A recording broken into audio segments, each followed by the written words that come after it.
Whether we mean to or not, every interaction we have with a horse teaches them something. As riders, we have to be mindful of how we interact with our horses all of the time. Every single rider or horse handler is a trainer. That's why it is essential to have a basic understanding of how horses learn, and that's what we're going to talk about in today's video. I'm Julia, and you are watching my weekly show here at the ECK Network. In our work with horses, we have the responsibility to create a training environment that is as low stress as possible. Instead of expecting horses to make cognitive conclusions that they are simply not capable of, we should use training techniques that break down what we are looking for from them and in turn reward them for the correct answer. Horses, just like people, do not learn well in high-stress environments, so be mindful as you are working with a horse of where they are from an emotional perspective. For example, if they are exhibiting any flight, fight, or freeze behaviors, you'll want to take a step back and evaluate before you continue with the training session.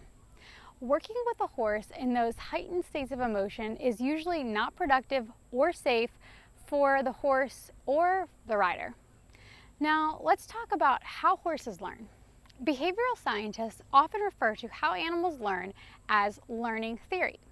There are two components to learning theory: non-associative and associative learning. Non-associative learning is when a horse is exposed to a stimulus and becomes habituated or sensitized to it. Habituation occurs when a horse basically gets used to something in their environment, like the barn trash can in a new location, for example. On the other hand, sensitization happens when a horse reacts more to something after repeated exposure. The process of desensitization is a form of habituation in which the horse is trained to not be afraid of something in their environment over a period of time. We'll often see this method used for teaching a horse to become accustomed to getting clippers, like their ears. Associative learning includes classical and operant conditioning, and it is classified by the horse associating a cue with an outcome. Classical conditioning takes us back to Pavlov's dogs. Ivan Pavlov experimented on training dogs to salivate in response to a bell that was previously associated with food. This experiment showed us that animals could learn to associate a neutral stimulus with a significant one, leading to a conditioned response. The same thing happens when your horse is in the barn and sees someone walk into the feed room. They might paw or kick at the stall in anticipation of getting the food. That is classical conditioning. Operant conditioning can be broken down into 4 different training quadrants: positive and negative reinforcement and positive and negative punishment. First, let's talk about positive reinforcement. We've talked about positive reinforcement in the past in the Girthy Horse video I did a few weeks ago. I'll link that in the comments below. Positive reinforcement is classified by the addition of something that the horse likes when they give the desired response. Most commonly, the horse is receiving some sort of treat or food reward, but this could also be scratching their favorite place. I'll link the video in the description below about using the positive reinforcement to help girthy horses, like I mentioned. But another example of how this could be used for training is getting the horse to stand still at the mounting block, or even maybe load on a trailer. Again, to put it simply, positive reinforcement is the addition of something the horse likes to encourage a certain behavior.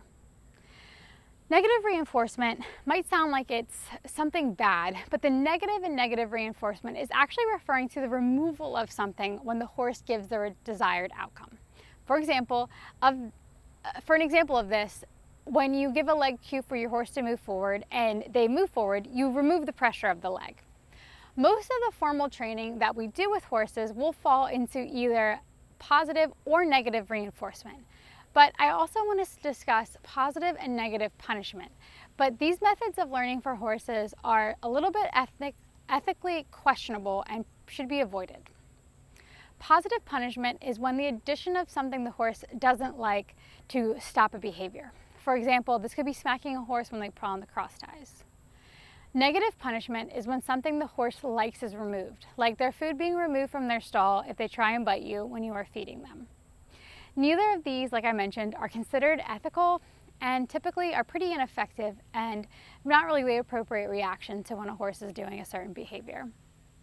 These are the 4 quadrants of learning methods that comprise operant conditioning. Next time you are with your horse, I challenge you to be mindful of which one of these methods for learning for horses you are using during your next ride. Leave a comment below and tell me how you will use this new understanding of how horses learn to solve your current riding or training challenges. Thanks for watching, and I hope if you like this video, you give it a like and subscribe so you never miss another video. Thanks for watching.